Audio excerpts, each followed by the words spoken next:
that I am ready to talk to Raila Amolo Odinga. This is disrespect, my friend. Hiyo ni kutugejeli sisi. Kwa sababu ako na namba ya Raila Amolo Odinga. Ako na addresses zote za Raila Amolo Odinga. Ng'ato mo umakukidi. To hini nigi magina. Yawa. Okidare koro jogi negi biro mondo gitim assassination. Gigoya ginega di mondo koro ji oluor. Wacho ni an kinyo kadhi maandamano nikech kadhi maandamano kata ginyalo nega. Mano gidwa instill fear e jogwa mondo kiny kikwadhi maandamano. Magina itiyo go ka ng'ato gant moro en gi magina, lakini ka onge magina en itiyo gi magina to en girungu. Okiti gi mar girungu. We also want to ask the policeman who was shot by a civilian with a gun in Kangemi, when are they going to speak for him? We want to commend the police, and we want to urge them to be even firm, to even be more firm, and to be even more strict when it comes to maandamano. Kapod wan weche mag twago eko en ni jagoro maduong' mar duond bura mar UDA Cleopas Malala oyango ni piny owacho mar Kenya Kwanza oikore mar twak kod riwruok mar Azimio ewi pek mar ngima. Kanoloso e kinde chenro mar pogo mbolea e kaunti ma Vihiga, Malala nowacho ni ogai mar Azimio Raila Odinga ni thuolo mar twak kod jatend piny Kenya William Ruto kaka yo mar tieko ywaruok mag siasa ma sani okwako piny Kenya. Kanoloso e kinde no, gavana ma Vihiga Wilberforce Otichilo nojiwo josiasa mondo thegre kod weche manyalo medo liet ma siasa e pacho ka.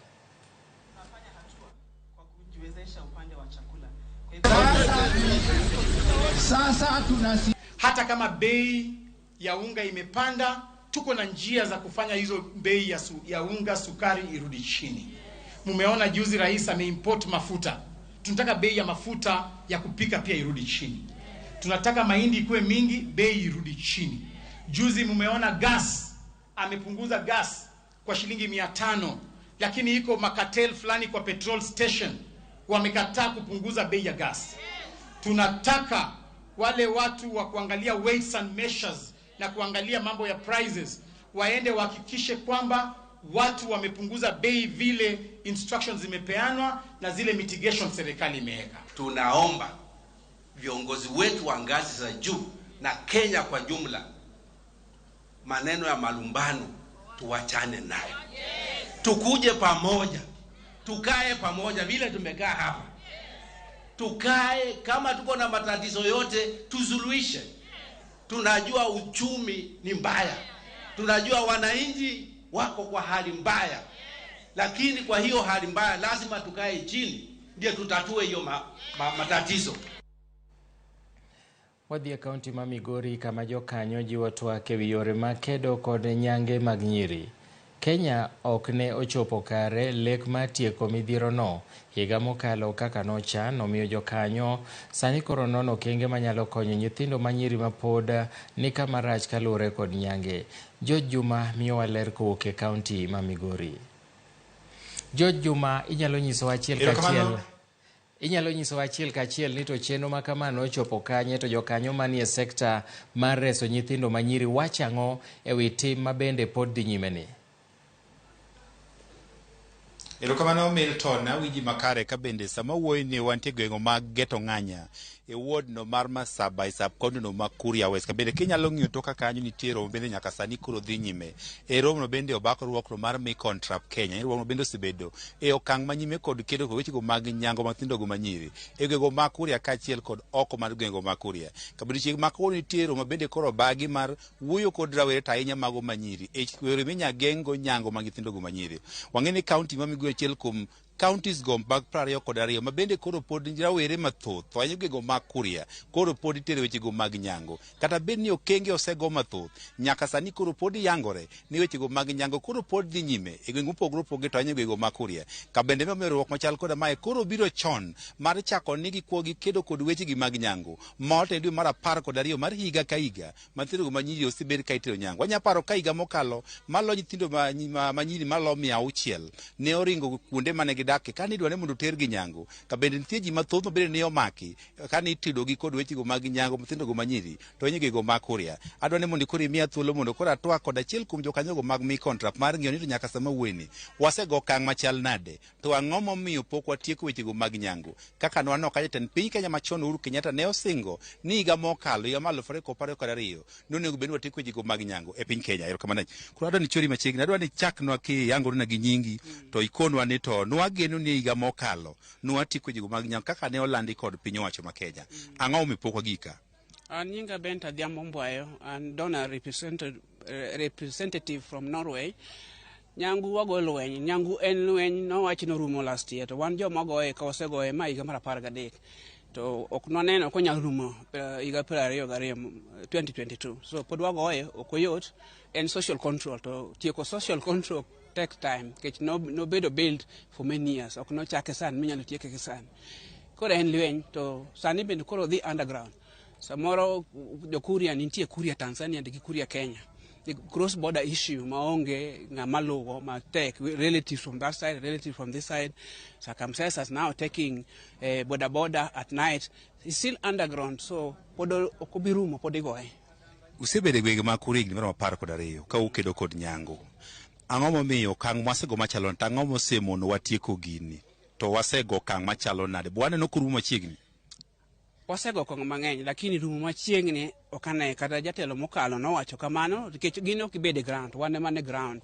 It needs a lot of dialogue with the community ma elders jodong gwengi gi mon mang'eto gi okubirumo community nyaka duogi moro koro gima ginyalo timo onge koro gin gigigo nyaka gidhigo mana nyime lakini pogruok to nitie to rume to kane korumo mapiyo. Ang'o mwatimo mopogore gi mwasetimo kinde mokalo samoro wasudo kwa puonjo ji to pod gini nitie ang'o mwatimo mopogore ma ineno kaka riwruok nyalo konyo tieko nyange. Mwatimo mopogore kaka wabiro ni maber iwuoyo kod tiwinjo pachgi to gineno gimomiyo ok timre kamane manyisi ni ema wawache ni jo ng'eto gi chuo dwa we mon pod dwa dhi nyime ket giyudo income to mar ariyo wan kaka wan donor representative ka joma timo gimiyogi support from outside to sirikal ma kabe nyalo biro ng'iyo ni tang'o ma pod tek wakonyu kanye koro wadwaro kony be ma sirikal dona kendo bitieke kech ma piny jomoko gin gihero nyithindo to gidwa nyithindo go dhi school to sirikal bende kwa mwakao ni tin kaka mi contract ok wanya bi whole community miwa mana maybe provinces matin kama to modongo kwa nyal to sirikal be ko winjo local administration nyaka bende biro moko to usechopo kanye tang'o monengo watim amo mako udwaro transport yore bende richo to biro en gima tek duoko to ni pod dwaro holistic approach ok bedo machiegni wacho tek gimomiyo nikech en social control to en culture mano chak chon ma jomoko no ni ng'ado to no ng'ado ni golo leke gi to tindo weya achiel ma potimo to mayo chake higna 12 pod wan ka ndio odok piny lakini ok onyal rumo sani man ta wacho ni sirikal bende nena man dona ga magimiyo gino gimiyo mana security gi platform to gimbe ginyaka gi ka community ni mondo ngin tang'o mi community ko dhi nyime gi social control ang'o ndang'o tim ne gi madona kelo gini to ang'o dono rim gichopo kanye yede ka modong to wabede wadhi te mesa mondo wuo gi sirikal as donor representative to wan wachopo ka to wan osetimigni mang'eny to kae mwamuk to dang'o konywa nade mondo dhi piyo kech gimbe gin gi idea gima timore ka matimore loko ok timore ka koro gin maginyime donor representative ni kaka uluwe ni maybe ok ber time uru kama kech gin jopiny ni obukitime ka to burumo piyo kwatie kontere chike mwan go mang'eny antie FGM gima thoth ma okikiti kedo kod nyango ni ang'o miyo chike gi bosi ket gi tim kusang'o momiyo pod waneno gi to chike nitie ma wacho ni gigo nego time pacho chike to nitie to chike go ng'ere ma gine monoloso chike go kech ka gikawo loso chike to gikele community giket pesa piny midhi puonjgo jogo ni chike nitie ma kitimo ni timaki ori twe kama sama wabiro kama e kombo kawo chike to wapuonjogi to sirikal ok nyal loso chik to koket funds aside mobo puonjogo ji chike koro chike go kong'ere wan mopuonjo this non profit organizations ema kawo brochures magi to puonjogo to sirikal ing'e ni kiloso chik to dhi puonjo joga chik joma puonjo gi ka sirikal local administration gin gibiro gi chikgo as a weapon to arrest to mano the community react mano give overlook their culture it is like psychological repercussions koro kapani ka chikno okiketo pesa mag puonjo go ji chikno nitie jomong e chiko to ma jomosomo to jomo puonjo gi gino ok ne gisomo nikech no ng'adgi masomo ne on koro ok opuonji mokwongo ere ka gibiro ng'e ni chike nitie ginge ma sama polis obiro no kende. Erokamano kinyalo winjo mano kilero tende weche mag nyango ka bendi winjo ka otemo mulo ne piny owacho osebiro ka wacho koni gi koni kuom hige ka higa ne gikedo kod nyango kata kamano giwacho ni en gino miwacha wacha to onge okang' malong'o moseketi kaka yorego ma keto omenda ma inyalo tigo e kedo kod wechegi mag nyango ka bende giwacho ni kata chike nitie mabeyo to chikegi ok ketgi e tim kata thoth oganda wuok e gwenge ma Kuria ng'enge onge ne chikegi kiwuoyo e chik kaka mano mar Anti-FGM Act ong'iso nang'o to japiny onego tim ang'o to okang' mane monego kawnegi bende giwacho ni gima koro giketo okang' mar maduong' e wechego mag puonjo rawe kaachiel kod oganda mar kono gi rach mar wechego mag nyango kabini gino ne mae koro biro konyo e tieko nyango mag wach to gin tieko adier nok nyal rumo e kinde machiegni to biro rumo mana kopuonjo oganda e yono man kare. Nyajo Juma kowuok e kaunti ma Migori kuom ler ma kamano nyakwa Ramogi mago ne ler motudore gi tero nyithindo ma nyiri nyangu. Ka wadhi nyime en jatend migawo mar ruoth Kipchumba Murkomen okoni piny owacho chano mar golo oko lalo mar Liwatoni footbridge matudo Likoni kaachiel kod chula ma Mombasa. Murkomen lero ni olalono magedo ne nomuonyo omenda maromo siling bilion 1.9 osebedo kakelo dhung'ruok ewi olalono ero to onge meli manyalo gowo kata mawuok e dho wath ma Mombasa. Murkomen mane loso Mombasa okoni gi chano mar tieko dhung'ruok ma Likoni e yor apaya madongo kundu mokoni korumo to biro tieko midhiero no. Bende noyango ni en adiera ni nitiere dhung'ruok e kiewo ma Busia kaluwore gi nok mar masinde manono mwandu. Being exported, but we don't see anything coming in because through that route because the corridor is not yet cleared. So we're working concurrently. We're getting a strategic investor to come and develop Lamu, both the special economic zone and the port, as we do the road, so that at the same time everything falls in place. And I can assure you, there is, without fear of contradiction, you will not go to the next election without an investor and without a road, tarmacked now. We are still in conversation, but we really want to do away with that bridge completely. That bridge has created a necessary congestion in our port, and I think the conversation is ongoing to see if we should expedite the Dongokundu Road. Once we do the Dongokundu Road to complete, we don't need that bridge because it's causing immense delay when it comes to clearance of goods. Nyakwa Ramogi yena monda ka oyweyo mokwongo mak mana ni kapok adhi e yweyo asome moko komote museoronwa. Ng'ato wacho ka ni an ken ong'weya mar jongi mar Royal Salvation Church Ramogi Leradua. Machielo bende wacho kanyo ni Ramogi ni Ken wuod Alego awuoro ka jotend piny nyalo pako polis ka nego jopiny magirito kendo maneno miyo gi kura. Machielo bende wacho ka ni waikre ne lamo ne jowa manolalo ngimagi ndalo mokalo kendo pod litnwa sana. Nyakwa Ramogi yena monda ka oyweyo mokwongo kik idhi mabor waduogo bang' thuolo machuok.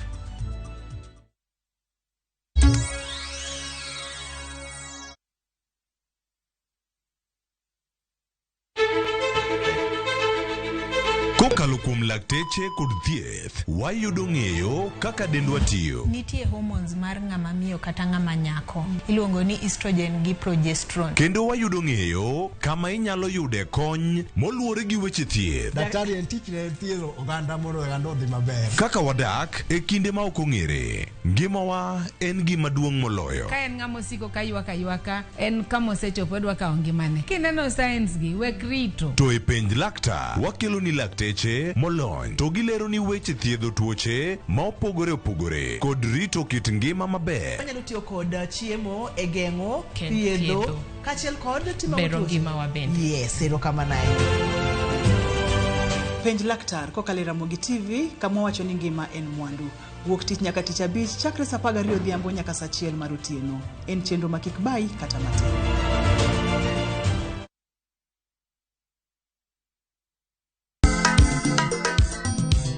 Ma e chenro makelo ni danji malie. Kik od belo bai. Wakelo ni be. Ang'o mirito? Aliye juu. Fuata. Mai chenro makeloni duond yawuoto nagi. Apuro puoth ngima, apuro puoth poetry bende, apidho kodhi. Duond mine nyalo. Kod ohala. Ng'at mochako ohala nikech ng'ane no ochako. Gino gibed buo. Mbak ndalo. Wuoyo go ganda mar onagi ka jiwo gi kik gibedi gi luoro. Kod Stella Brenda, Lin Ramogi, kod DJ Kolo. Wuok tich nyaka tich abich, saa 8 odiechieng' nyaka saa 10 odhiambo. Mane Ramogi TV. Shabiki.com is all about jackpots, live games, casino, virtual games, weekly promotions, bet builder, bet share, and 24/7 customer service. It's all about football, basketball, tennis, cricket, motorsport, and so much more. It's all about the big wins, the big moments, and the big bonuses. Shabiki.com is all about you, the fun. Kuwa Shabiki. Play now. Strictly not for persons under the age of 18. Betting can be addictive. Shabiki.com is authorized and regulated by the BCLB. License number 416. Sonko, karibu kae. Relax. Ni 200 bob tu. Buda, the transaction ndio imekushinda ama? Relax.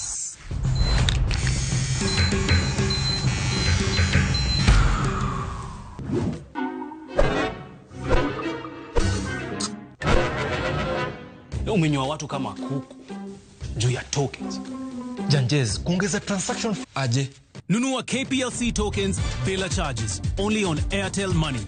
Dial *334#. Select Lipa na Airtel Pay Bill, then select KPLC.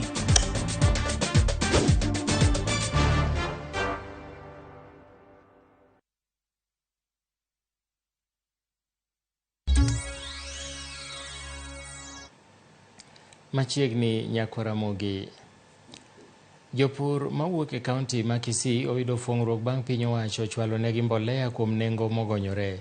Kilo 50 mag mbolea ma sirkal chwalo ne jopur sani koro iuso kuom Sh2,500 koa e Sh3,500. Kane giloso e kaunti ma Kisii e nyasi mar pogo mbolea e kauntis 30 ma pachoka, jopur nonyiso geno mar keyo mabup ka gitiyo kod mbolea go. Nyasi no noyuore gi jagoro mongirore Migago mar pur Kelo Hasama kaachiel gi jotelo mag sirkal mawuok e kaunti ma Kisii.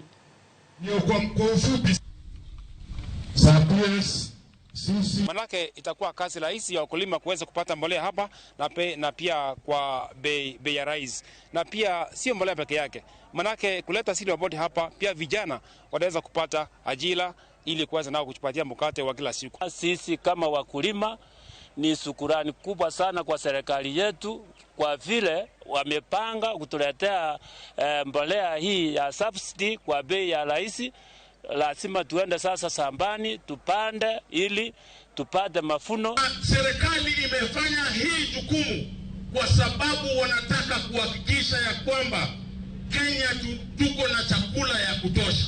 Mwezi wa 3 tulipewa mbolea na hii mbolea imefanya sasa we have surplus of food. Tuko hapa kuhakikishia wananchi ya hapa ya kwamba tuko na fertilizer ya kutosha ya kupatia hawa ya planting, ya short range na ile inaitwa top dressing. Kweli kulikuwa na shida kidogo kwa the first batch ya distribution, ambapo kidogo center ilikuwa moja. Mtu kutoka Kitutu Chache North hapa kwa Mheshimiwa Jafet Nyakundi na kutoka South Mugrango ambapo tunaenda kule sasa hivi na Ekerenyo North Mugrango walikuwa wanapata shida sana kupata distribution, kupata njia ya kuweza kumpokea mbolea. Sasa ile kitu tumesema every sub county itakuwa na center ya mbolea. Jopur sani geno masinde matiyo gi teko machiegni kuoyo pi ne puothe ma Kajiado.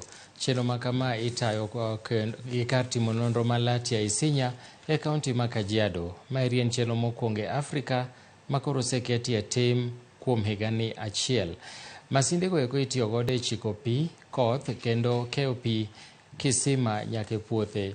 Magi gin okenge moketi mag bero pur kata obedo ni lokruok mar kor lwasi osemiyo pur kod jopur gi jopith mathoth ok nyal geno koth moromo.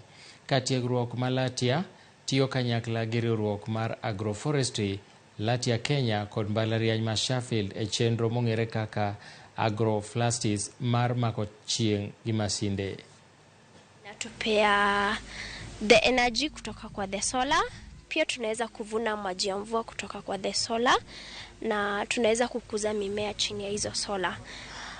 Ni project ambayo ni muhimu sana kwetu kama wa Kenya. Tukiona venye bei ya stima imeenda juu na pia tukiangalia pia kuna mambo na mabadiliko ya anga. So this project is funded originally by a Global Challenges Research Fund in the UK, and the idea behind the project is to use research to try and tackle multiple sustainable development goals. And the great thing about agrivoltaics is that there's an opportunity for a triple win, because these systems can provide clean, renewable energy, food from the crops grown underneath, and water from the rainwater harvested from the panels. This is a solution that we are looking at bringing to the market at a different perspective, so that it can add value not just to Latia, but to any other partners and farmers that are out there. Kinde no jod bura par mag Azimio bende limo jogo mano hinyore ng'anyo ma pod yudo thieth ka thieth ma Jaramogi Oginga Odinga Teaching and Referral e boma ma Kisumo. Bang'e jotelo go eko biro bago lamo ne joma no wito ngimagi kod joma no hinyore ng'anyo mag Azimio mano timore e kaunti no. Lamo ma kamano dhi mbele gi alwora ni. Wawinjane kaka jotelo go eko loso. They saw that it was carrying small arms and funny uniforms. Instead of opening so that we would know the source and the destination, the GSU came in 10 lorries at midnight and forcefully took it away. We do not know where it went to. In view of the atrocities in Kisumu, we want answers.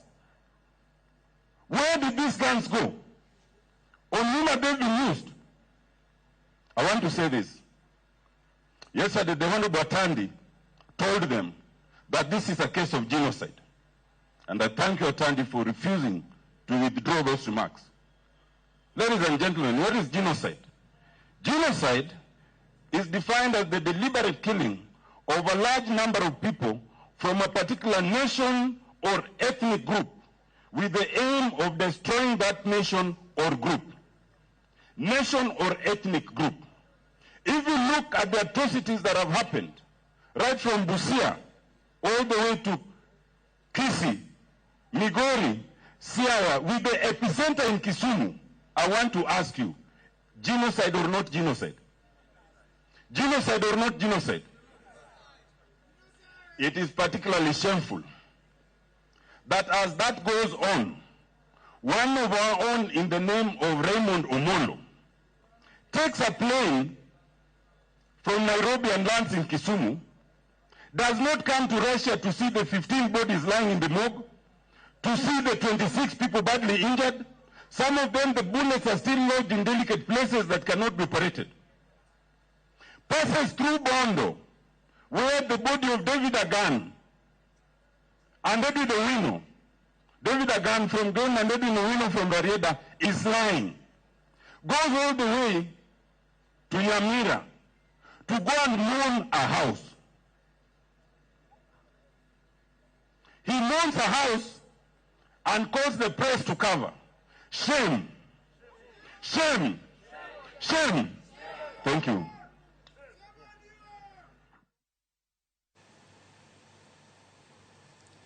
Nyisruok mar pur, pith kod mwandu mag lowo dhi nyime alap ma Jomo Kenyatta e alwora ma Mamboleo Kisumu. Jatend jotend migepe Musalia Mudavadi dhialo show ma Kisumu kawuono. Thor mar wach e show ma higani en jiwo chenro mag pur makonyo e reso kor lwasi. Watudore achiel kachiel gi Millicent Adhiambo kantiere dala mar Kisumu. Millicent, e yor simo inyalo nyisowa ni to chal nade chenro no dhi nyime e yo machalo nade gi e thuolo ni.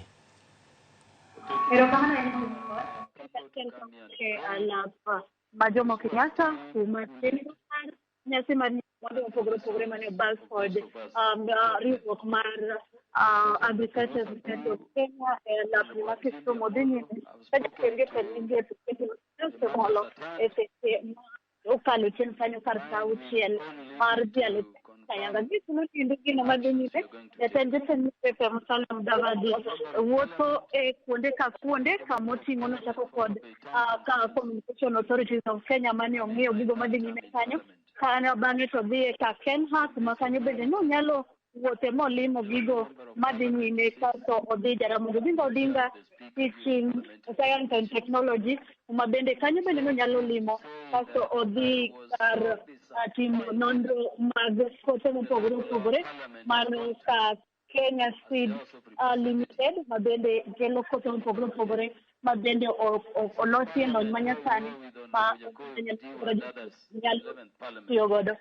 Bang'e no endo to ne olimo kama idendo ni agriculture ukulima ya wote ma bende onyalo ng'iyo ni to gin kendo mage matimo kanyo mondo mi oganda onyal chopo oti godo kaka yorno mar bero weche pur kod weche mopogore opogore.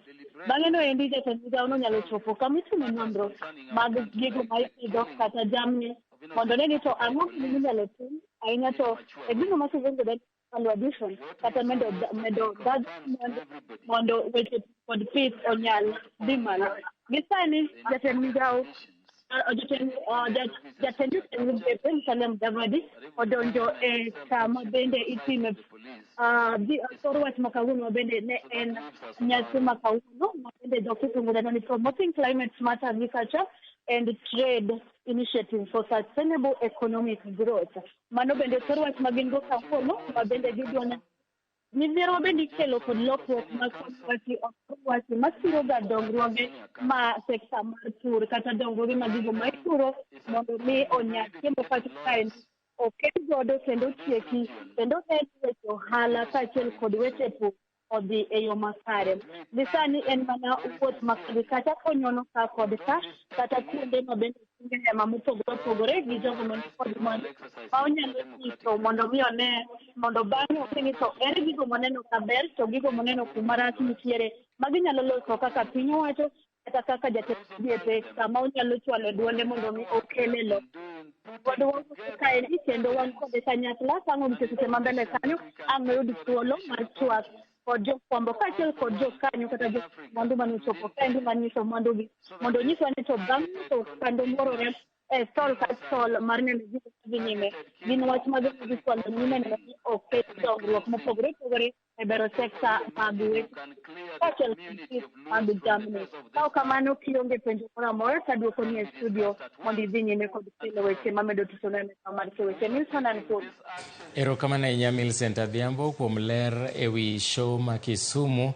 Show en gima nochakore chon kinde mokalo show jopuonjre mawuok e skunde mathoth mokalo ne yuoro kang'e ni biro chalo nade higani. Kata kamano wadhi nyime johala e chiro matoi mantiere Kibra kwano lal maduong' bang' mach wang'o moko kuom kuondegi mag uso e chirono otieno ma pi norugodo kawuono.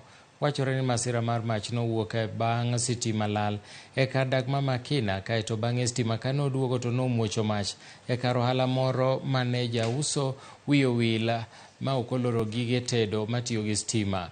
Kata kamano nonro matut ewi majno ero to pod ok oyangi. Mach ma kamano bende ne omako moko kuom ute mag jodak machiegni kod chirono ma bende ne oweyo ka jodak go eko ywago lal kaluwore ni ne ok ginyal reso mwandugi e majno. Moto tumeambiwa imeanza kuanzia stima zilipotea. Sasa vile stima zimerudi na moto ikalipuka ikashika mawaya zikachomeka. Kwa jirani nimeathirika vibaya sana. Kila kitu yangu kwa hoteli pale imechomeka, niko na hoteli. Kila kitu imechomeka. Wote ni waathiriwa kwa sababu wote hapo ndo mali wanakula.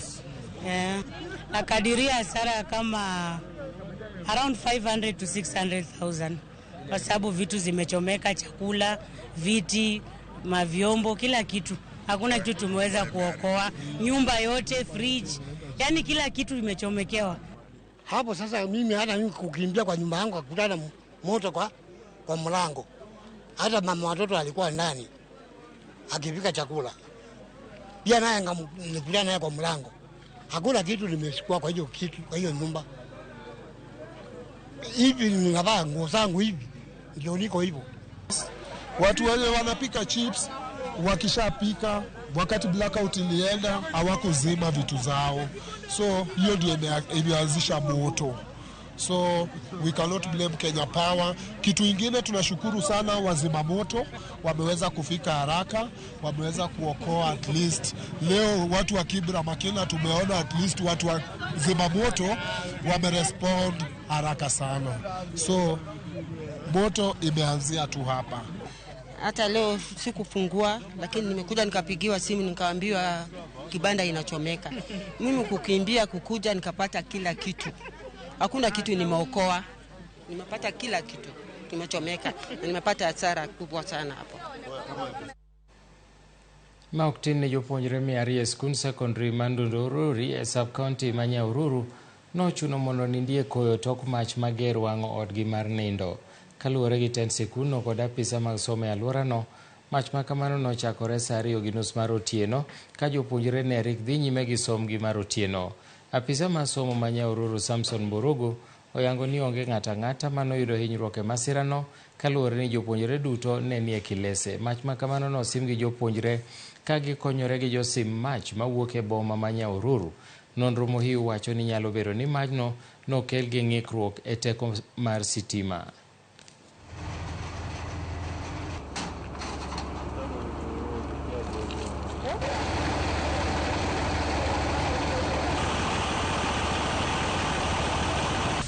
Ingawa mwalimu mkuu na kaimu mwalimu mkuu waliweza kuarifu vitengo mbalimbali kama OCS wa hapa ya Ururu pamoja na maafisa wa jinai na pia wahusika katika kaunti hii ya Laikipia, ambapo waliweza kutuma magari ya zimamoto kutoka hapa Nyahururu Laikipia na Karao Nyandarua. Waliweza kupambana hiyo moto, lakini vitu vingi vya wanafunzi vilichomeka. Hata hivyo, wakati janga hili lilitokea, wanafunzi walikuwa kwa madarasa na kwa hivyo hatujapata jeraha yote, wanafunzi wote wako sawa. Higni abich osekalo tok masira mar yawo masolai manonego ji 45 kendo weyo jomoko gi hinyruok. Joma notony e masira nero ywak ni pok giyudo ratiro margi nyaka sani. Steven Ng'ang'a mane olalo nyare gi nyikwaye ariyo masirano wacho ni kata bed ni wuon yawo masolai nodonjne kod thoe mag oganda, onge janeno moro amora ma bende oseriw e burano. Moko kuom johala manoyudo lal pod thothni gohala magi ka ruoth masolai Charles Kiragu wacho ni thoth jopiny ne dwaro mondo bura ma kamano otiek oko mar doho, ni mar wuon yawono osebedo ka konyogi e yore mopogore opogore. Bura ma kamano pod dhi nyime e doho ma Naivasha. Hiyo kesi inakuwa ni kama kuchimbua kinonda chenye kilikuwa kimepona, na ningeulizwa kama ni mimi, hata kama koti ingeweza kunisikia, ningesema huyo mtu awachiliwe, arudi ground, aone watu wenye waliathiriwa. Ingekuwa alichukua greda akaenda hapo akabomoa, ningekuwa na mblame vibaya sana, lakini kwa wakati huo kulikuwa wakati wa mvua, ilinyesha sana, so ndio hiyo demu ifanye itukute ni vyenye mvua ikawa kumbwa sana.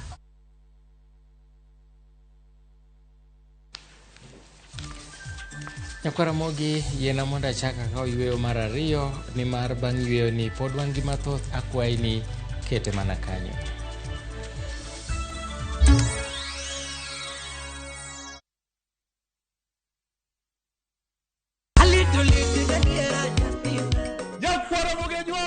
Chiegni e show mamit maratari ma iluongo ni Ramogi Night wakelgo Ticha Beach ka Ticha Beach seche machal kama.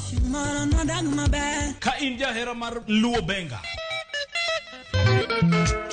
kata ajawa. Wakelo lingolo mubedo peny mayueyo mana mo. Lungani kolo kol instrumental kaberni be inyalo lungani boy handsome within and without. Boy handsome moment away aroji bed and breakfast sama pekni tilungani nganja the entertainer. Kaka pile nya Ramogi wacho ni kete manaka. Ramogi Night, Teacher Beach ka Teacher Beach, Sangwen Otieno.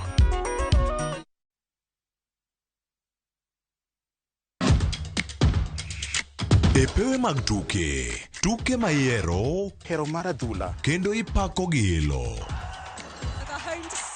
Tudri kod James Opondo, Japicha, gi Milton Ochieng Jaka Black, e pau tuke. Chieng' Ngeso ka Ngeso, chakre sa 8 odiochieng', nyaka sa 10, mana e Ramogi TV.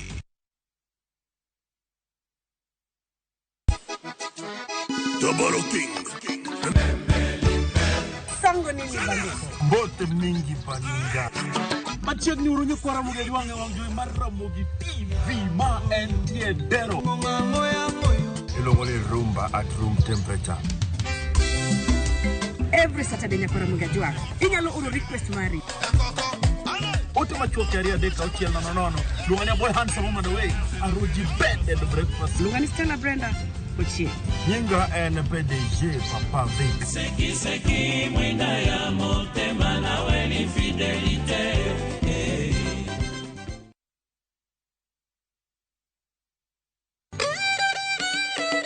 Kit oganda chano timbegi. Kit ngima mar oganda duto lure kod kido. Dholuo wacho niya, ng'ama ito lirore en ng'atno endo moseneno ketho mare. Dhok wan gi dholuo mar kendo to gi kendo wan gi din. Chike kuonu nyaka siemin tima gima wacho no biro kelo luor. Winj ka wagoyo sigandwa. En adieri ni pigni kamiyo moked gweng'ni oluokorego to ok odhi. Wamor kanyakla. Joluo wan gi kitwa kod timbewa. Un. Gin. To wan. Ngeso ka Ngeso, sa 1:45 otieno, mana e Ramogi TV.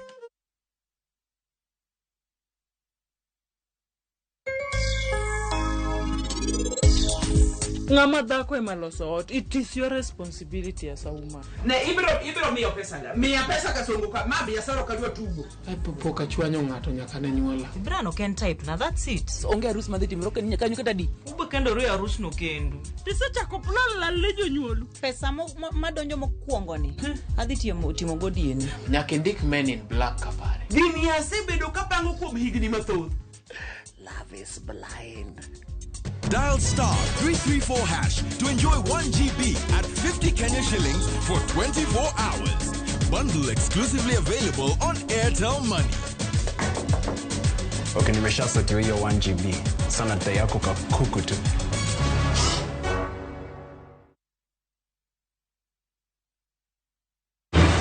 Apostle Julius Subi invites you to the Heavens Fire Prayer Summit.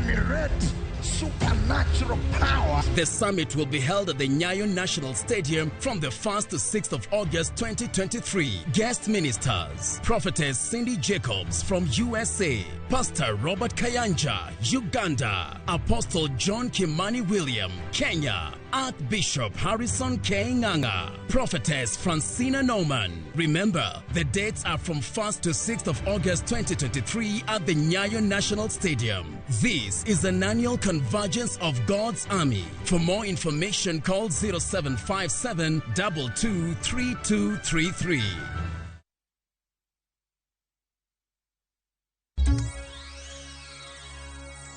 Machiegni kendo jogo mane oyudo hinyruok e muoch mar miruti maiga mane otim kod kweth njore makoch higa mar 98 pod manyo ratiro margi nyaka sani.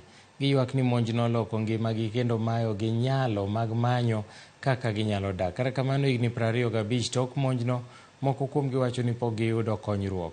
Omiyo gikwayo piny owacho ma Kenya kod mano ma Amerka mondo mi oresgi kuom midhiero magikale. Monj ma kamano notimore mbetre mar Amerika kane pod ene chuny boma ma Nairobi. OMRF was giving us a medical which was terminated after 3 years. Operation Recovery gave us some counseling which was terminated after 3 years. I can't recall the others who were there, but the other assistance came to end after 3 years. Most of the children have not gone to school because they lack school fees. The mothers that lost their husbands are still suffering. The husbands are still suffering. The American government gave $47 million towards rehabilitation of buildings and businesses, but not lives, mark my words. Rehabilitation of buildings and businesses.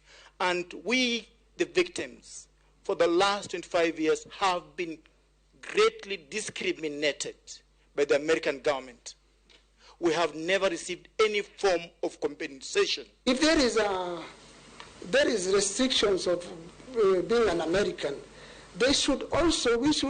Kenya government, politically or what by their cordial relations, they should find a way to consult themselves so that they can know how to assist the victims. Hata kujua aidha serikali ya Kenya Kwanza ni serikali ilikuwa najua ama haikuwa najua. Hata kujua aidha serikali ya Amerika ilikuwa najua ama haikuwa najua. Kwa sababu mlikuwa matajiri, mmekuwa masikini. Juu ya hiyo maneno. Na tena kama Amerika walipa watu yao na watu wetu hawakulipwa, haja yetu ni nyinyi mlete rekodi zote ndio iwe confirmation kama watu wote walikuwa pale watalipwa namna gani.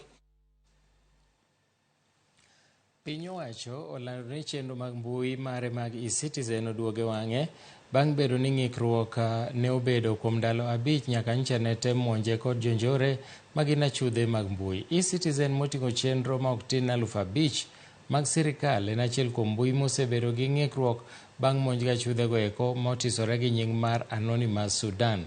Achudhego eko bende norocho chenro mag mbui mag kembe mamoko moriwo bengi kod mamoko. Jafwambo marwa Edwin Okoth noloso lipot motelo ne sirikal lando ni chenro mage noseduoge wang'e. Monj mar mbui mawachore ni osebet kadhi nyime kuom juma achiel mosekalo.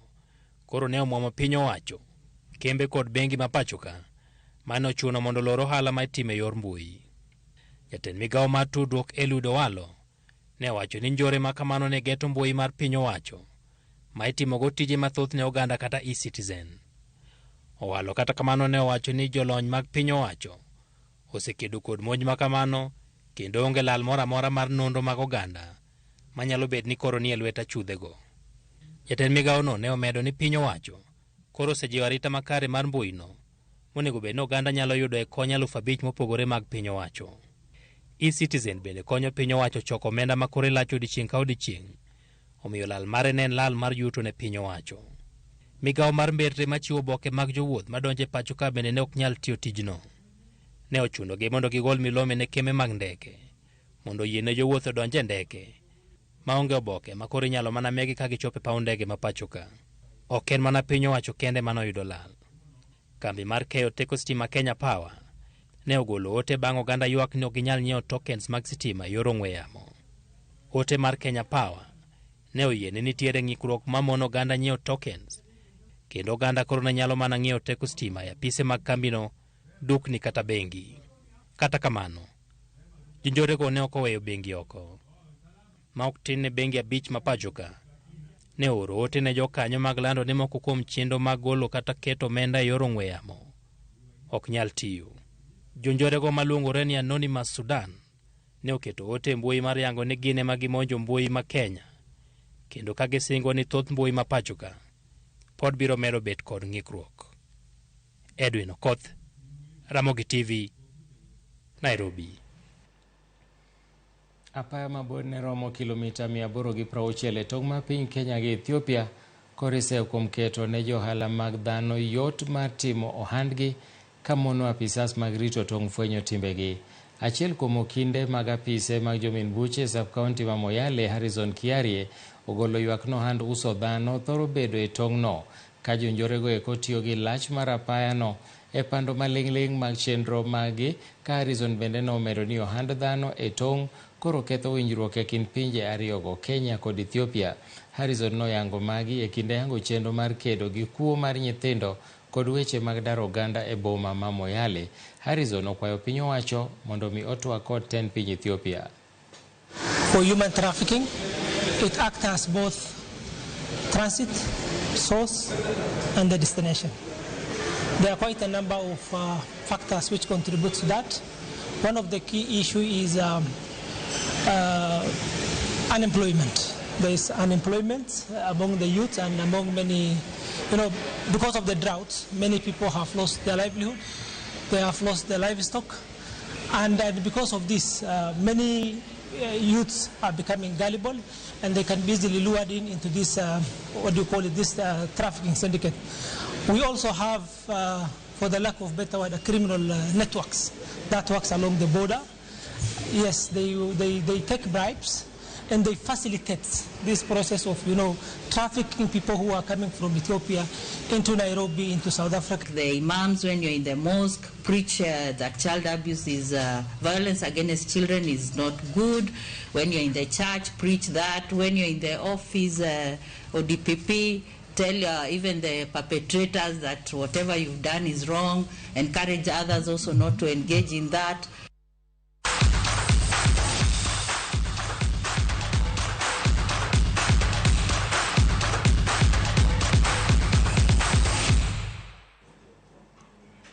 Bas, koro wadhi e tuke. Tim mar Banyana nowito thuolo mar yudo points 3 e kindgi kod tim mar Argentina bang' kamodhi gonde 2-2 e tuke mag pinje mangima.